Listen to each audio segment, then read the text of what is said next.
Hello everyone, welcome back to my YouTube channel. चलिए आज हम लोग रीजनिंग के कुछ इंपॉर्टेंट क्वेश्चन को सॉल्व करते हैं। देखिए पहला क्वेश्चन है, किसी निश्चित कोड में ओपन द डोर को का टे जो लिखा जाता है और दिस इज गुड को ला रा पा लिखा जाता है तथा डोर इज क्लोज्ड को जो पा मा लिखा जाता है, तो क्लोज्ड का कोड क्या होगा। देखिए ये क्वेश्चन देखने में थोड़ा वास्ट लग रहा होगा लेकिन एकदम इजी है। चलिए देखते हैं कैसे। देखिए सबसे पहले हम क्या करेंगे, ओपन द डोर लिखिए। इसका कोड क्या है, काटे जो, काटे जो।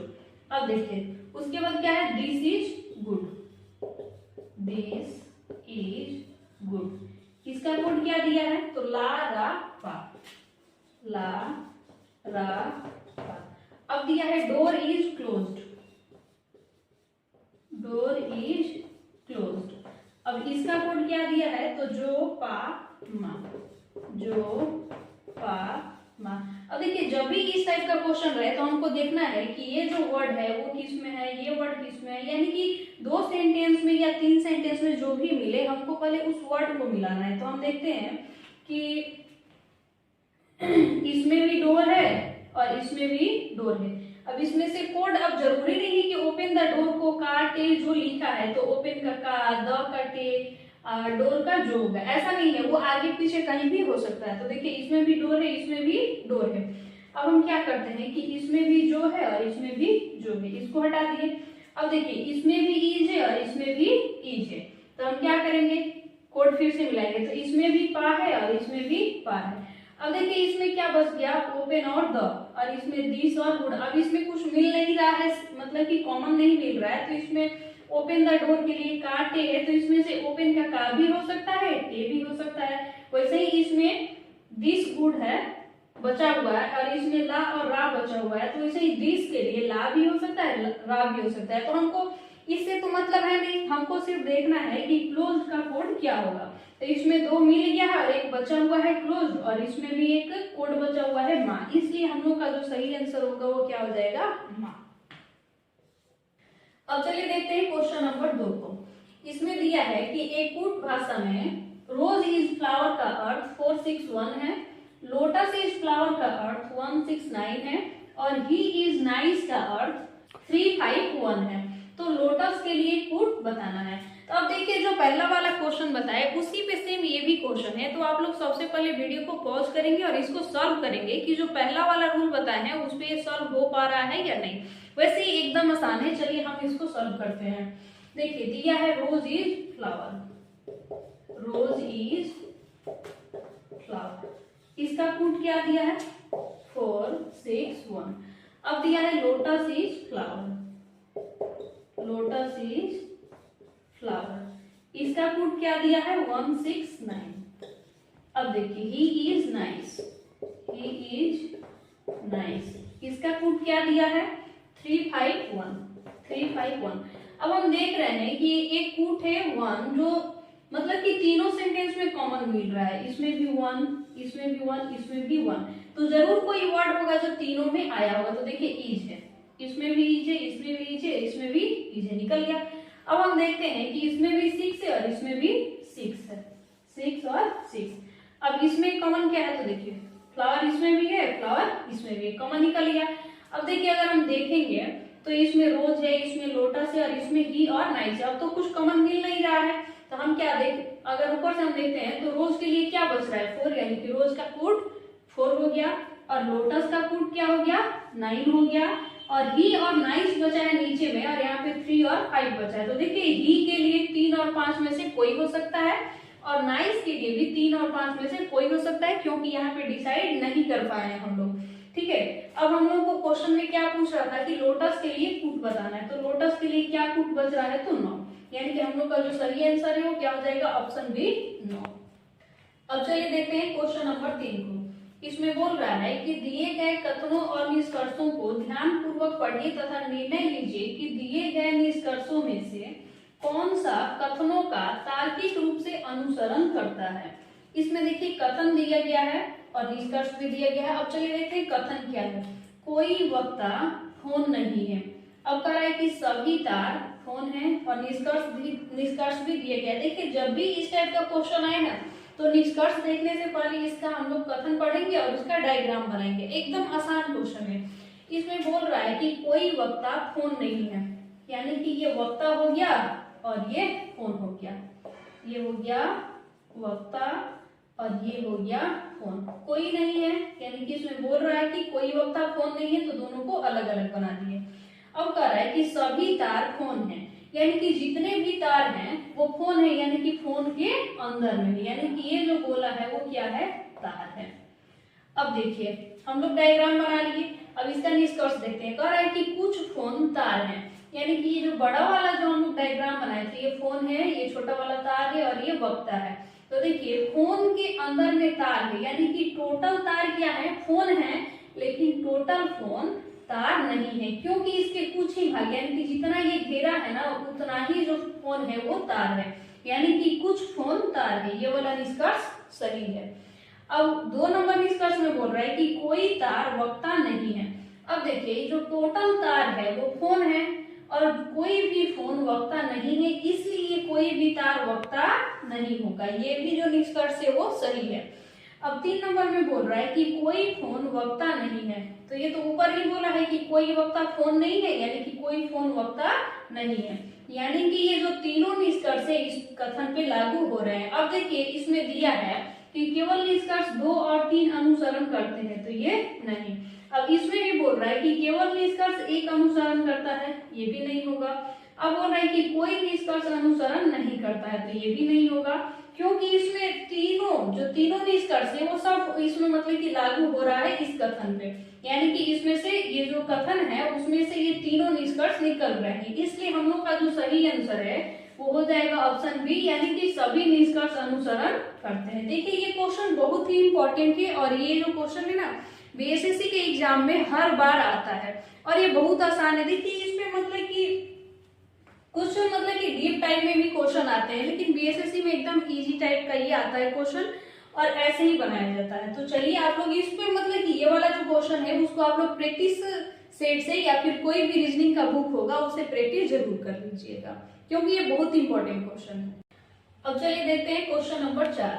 ये क्वेश्चन भी कथन और निष्कर्ष पर आधारित है। अब देखिए जैसे हम लोग पहला क्वेश्चन बनाए थे ना सेम वैसे ही इसको भी बनाना है, इसलिए आप लोग फिर से वीडियो को पॉज करिए और इस क्वेश्चन को सॉल्व करिए खुद से, उसके बाद मेरा सॉल्यूशन देखिएगा। चलिए इसको भी हम सॉल्व करके आपको बताते हैं। देखिए इसमें कथन बोला है कि कुछ मेज कुर्सियां हैं, अब दूसरा बोल रहा है कि सभी कुर्सियां कप हैं।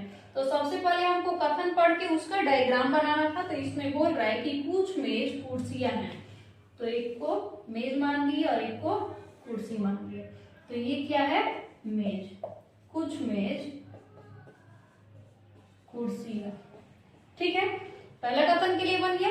अब देखिए अब बोल रहा है कि सभी कुर्सियां कप है, यानी कि ये जो कुर्सी है कप के अंदर में आ रहा है, यानी कि ये जो बड़ा वाला डायग्राम है वो क्या है, कप।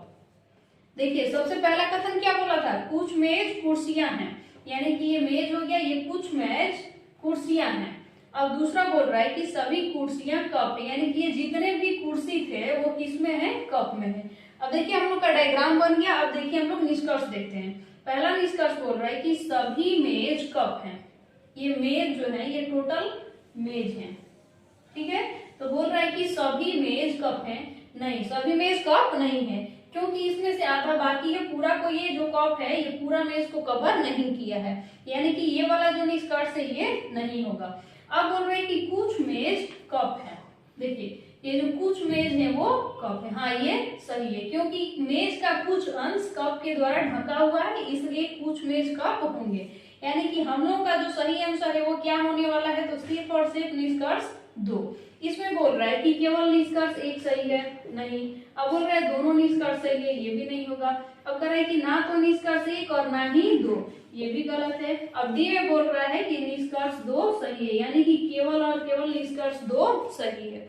देखिए इस टाइप का क्वेश्चन आप लोग जरूर प्रैक्टिस कर लीजिएगा। अब चलिए हम लोग देखते हैं अगला क्वेश्चन।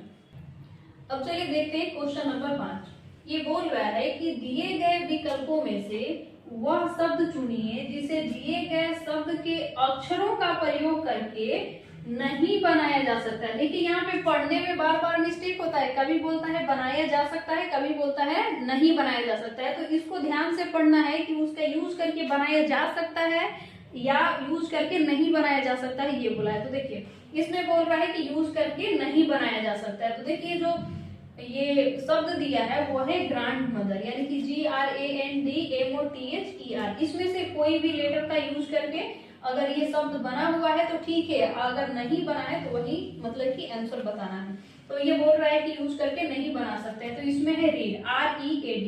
तो READ, यानी कि ये जितने भी लेटर इसमें है इसमें भी अवेलेबल है, इसलिए ये बनाया जा सकता है। अब है ऑदर, यानी कि OTHER। तो OTHER इसको भी बनाया जा सकता है।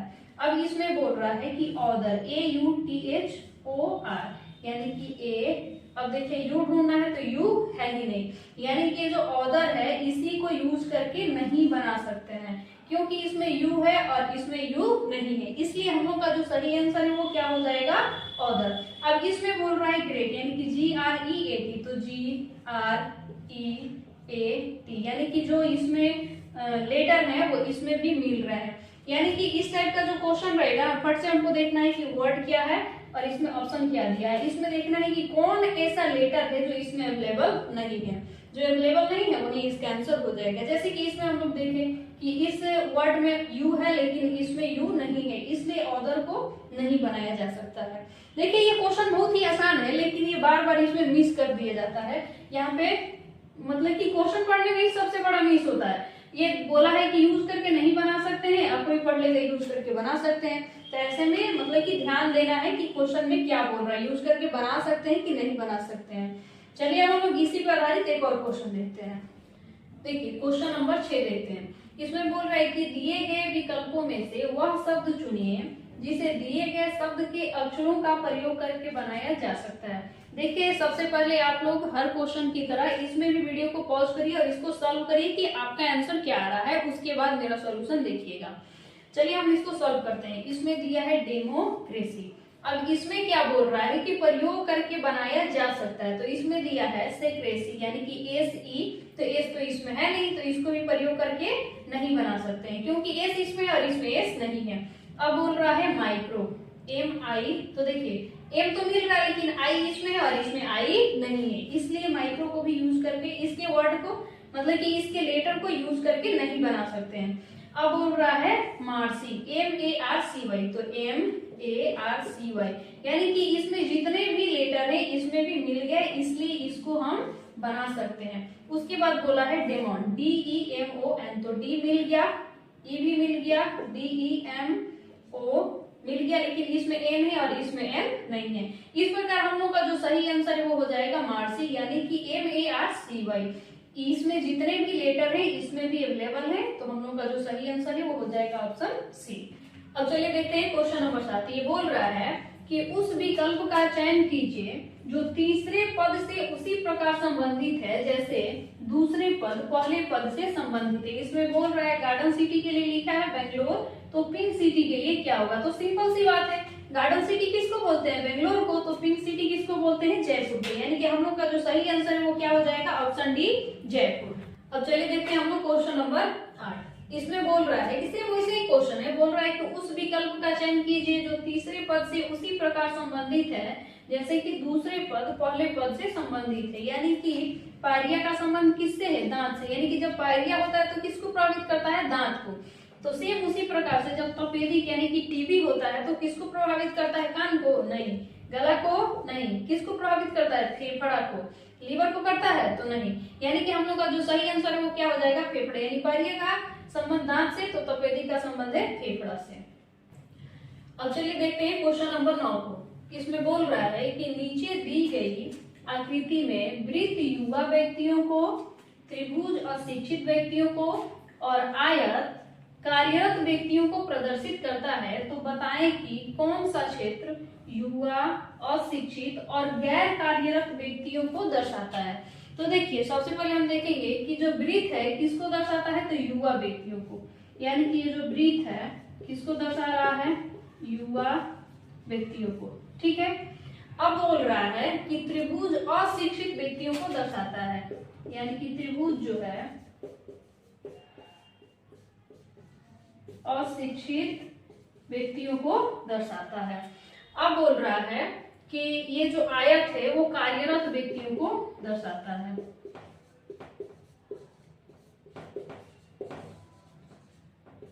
देखिए जब भी इस टाइप का क्वेश्चन है ना, हमको पहले इसमें डायग्राम में लिख लेना है कि ये वृत्त किसको दर्शा रहा है, युवा व्यक्ति को, त्रिभुज किसको दर्शा रहा है तो अशिक्षित व्यक्ति को, और आयत किसको दर्शा रहा है तो कार्यरत व्यक्ति को। अब क्वेश्चन में क्या पूछा है कि कौन सा क्षेत्र युवा, अशिक्षित और गैर कार्यरत व्यक्तियों को दर्शाता है। तो देखिए इसमें देखिए जो युवा है उनको भी लेना है, अशिक्षित है उनको भी लेना है, लेकिन जो कार्यरत है उनको नहीं लेना है। किनको लेना है, गैर कार्यरत को, यानी कि गैर कार्यरत लेना है। यानी कि ये जो आयत है वो कार्यरत है, तो आयत में जितने भी संख्या आएंगे उसको तो हटा ही देना है, क्योंकि ये सब कार्यरत है। तो इसको हम हटा दिए, पूरा यहाँ से यहाँ तक हटा दिए। अब बोल रहा है कि गैर कार्यरत, तो इससे बाहर जाएंगे तो एकदम गैर कार्यरत होंगे ही। अब बोल रहा है कि युवा और अशिक्षित, तो ये वृत्त जो है युवा है और त्रिभुज अशिक्षित है। तो युवा और अशिक्षित दोनों के मतलब कि बीच में, मतलब कि कौन ऐसा संख्या है जो युवा भी है और अशिक्षित भी है। तो इसमें क्या आ जाएगा, 3, क्योंकि 3 जो है इस वृत्त में भी पड़ रहा है और इस त्रिभुज में भी पड़ रहा है। अब देखिए यहाँ पे 6 है, तो 6 क्या है, त्रिभुज में है। तो त्रिभुज किसको दर्शा रहा है तो अशिक्षित व्यक्ति को। तो ये अशिक्षित तो हुआ लेकिन युवा नहीं हुआ, लेकिन हमको चाहिए कि युवा भी हो, अशिक्षित भी हो और गैर कार्यरत भी हो। तो इसमें क्या हो जाएगा, 3, यानी कि 3 लेंगे तो वृत्त में आया, यानी कि युवा हुआ। अब ये जो 3 है वो त्रिभुज में भी है, यानी कि अशिक्षित हुआ। अब गैर कार्यरत लेना है, यानी कि आयत से हटा करके लेना है। तो जो 3 है आयत में नहीं पड़ रहा है, इसलिए हम लोग का जो सही आंसर है वो क्या हो जाएगा, ऑप्शन सी 3। अब चलिए देखते हैं क्वेश्चन नंबर 10। ये जो क्वेश्चन है दिशा और दूरी पे आधारित है, और ये क्वेश्चन जो हम दिए हैं वो बहुत ही आसान है, लेकिन मेरे देने का मकसद ये था कि आप लोग इस टॉपिक को एकदम अच्छे से प्रिपेयर कर लें, क्योंकि इसमें से क्वेश्चन आता ही आता है रीजनिंग में। ये क्वेश्चन बोल रहा है कि एक व्यक्ति उत्तर दिशा में 4 मीटर चलता है, फिर वह अपने दाएं मुड़ता है और 7 मीटर चलता है, फिर वह दक्षिण दिशा में मुड़ता है और 4 मीटर चलता है, और फिर अंतिम बिंदु पर पहुंच जाता है। तो प्रारंभिक बिंदु और अंतिम बिंदु के बीच की दूरी बताना है। अब देखिए सबसे पहले हम देखेंगे, तो अगर हम डायग्राम बनाएंगे तो ये उत्तर, दक्षिण, पूर्व, पश्चिम। तो वो क्या बोला है कि 4 मीटर चलता है किस दिशा में, उत्तर दिशा में, यानी कि ऊपर जाएगा। तो हमको ये नहीं देखना है कि 4 मीटर कहाँ होगा, 7 मीटर कहाँ होगा, अपने मन से कुछ भी मान लेना है, बस वहां पे लिख देना है कि ये 4 मीटर है, 7 मीटर है, कि कितना मीटर है। तो देखिए उत्तर दिशा में कितना चला है, 4 मीटर, तो उत्तर ऊपर है, तो मान के चलिए कि ये उसका प्रारंभिक बिंदु है, ठीक है। तो 4 मीटर गया है, यानी कि यहाँ पे आया है 4 मीटर, ठीक है। अब बोल रहा है कि वह अपने दाएं मुड़ता है, तो ये चूंकि ऊपर जा रहा है तो इसका दायां हाथ किधर पड़ेगा, पूरब साइड में, यानी कि ये इधर मुड़ेगा। तो इधर मुड़ा और कितना चला है, तो 7 मीटर, यानी कि 7 मीटर, ठीक है। अब बोल रहा है कि फिर वह दक्षिण दिशा में मुड़ता है और 4 मीटर। तो देखिए अब दक्षिण किधर पड़ रहा है, नीचे की तरफ, तो नीचे चला कितना, 4 मीटर। अब पहुंच गए यहाँ पे जो उसका अंतिम बिंदु है। तो अगर हम देखेंगे तो सबसे पहले बोला कि उत्तर दिशा में 4 मीटर, ठीक है, उत्तर दिशा में 4 मीटर गया। अब बोल रहा है कि दाएं मुड़ा और 7 मीटर चला, तो दाएं मुड़ा 7 मीटर चला। अब बोल रहा है कि दक्षिण दिशा में मुड़ा और 4 मीटर, तो दक्षिण यानी कि नीचे की तरफ मुड़ा और 4 मीटर चला और अपने अंतिम बिंदु पर पहुंच गया। तो हम लोग देख रहे हैं कि चूंकि 4 ऊपर गया है तो 4 नीचे भी आया है, और फिर ये जो है दाएं साइड में कितना चला है, 7, तो यहाँ पे पहुंच गया। तो अगर हम देखेंगे तो ये एक आयत का रूप धारण कर दिया है, ये 4 है तो ये भी 4, तो ये 7 है तो ये भी 7, क्योंकि आयत में आमने सामने की भुजा बराबर होती है, इससे आप ले सकते हैं। क्योंकि ये 4 है तो ये भी 4, ये 7 है तो ये भी 7, डिस्टेंस बराबर है। तो इसलिए हम लोग का जो सही आंसर है वो क्या हो जाएगा, 7 मीटर, यानी कि उस व्यक्ति के प्रारंभिक और अंतिम बिंदु के बीच की दूरी कितनी है, 7 मीटर। देखिए ये क्वेश्चन बहुत ही इजी था, लेकिन आप लोग इस पे आधारित जितने भी क्वेश्चन है रीजनिंग के बुक से, कहीं भी सेट से आप लोग प्रैक्टिस जरूर कर लीजिएगा। देखिए रीजनिंग होता बहुत आसान है, लेकिन जब आप इसका प्रैक्टिस छोड़ दीजिएगा ना तो ये उतना ही भारी भी बन जाएगा। इसलिए आप लोग इसका प्रैक्टिस करते रहिए और इस टॉपिक को अच्छे से आप लोग सॉल्व कर लीजिएगा। अब देखिए आप लोगों से मेरा कहना है कि आप लोगों को अगर किसी भी क्वेश्चन में डाउट हो रहा है, रीजनिंग हो, मैथ हो, जीके हो या साइंस हो, कुछ भी हो, आप लोग बेहिचक कमेंट बॉक्स में पूछ सकते हैं। और आप लोग कमेंट बॉक्स में अपना राय जरूर दें कि हम रीजनिंग के कौन से टॉपिक पे कुछ क्वेश्चंस लेकर के आए, या फिर मैथ्स के कौन से टॉपिक पे लाएं, या फिर साइंस का कुछ क्वेश्चंस लेकर के आए, या फिर जीके का। आप लोग बेहिचक अगर कोई भी डाउट है तो आप पूछ सकते हैं और अपना राय कमेंट में दे सकते हैं, क्योंकि हम देखिए साइंस का भी कुछ क्वेश्चन दे सकते हैं, मैथ्स का, रीजनिंग का, या फिर जीके में भी। आप लोगों को जहां भी दिक्कत हो एकदम बेहिचक पूछ सकते हैं। मेरा टेलीग्राम ग्रुप है, वहां पे भी आप जुड़ सकते हैं, और नहीं तो यूट्यूब पे कमेंट बॉक्स तो हमेशा ऑन ही रहता है, आप लोग उस पर पूछ सकते हैं, या फिर कोई भी मतलब कि अपना राय दे सकते हैं कि हमको इस टॉपिक में कुछ प्रॉब्लम हो रहा है, या फिर इस क्वेश्चन में आप उसको सॉल्व करें तो हम जरूर करेंगे। चलिए आप लोगों को बहुत बहुत धन्यवाद, मिलते हैं फिर नेक्स्ट वीडियो में।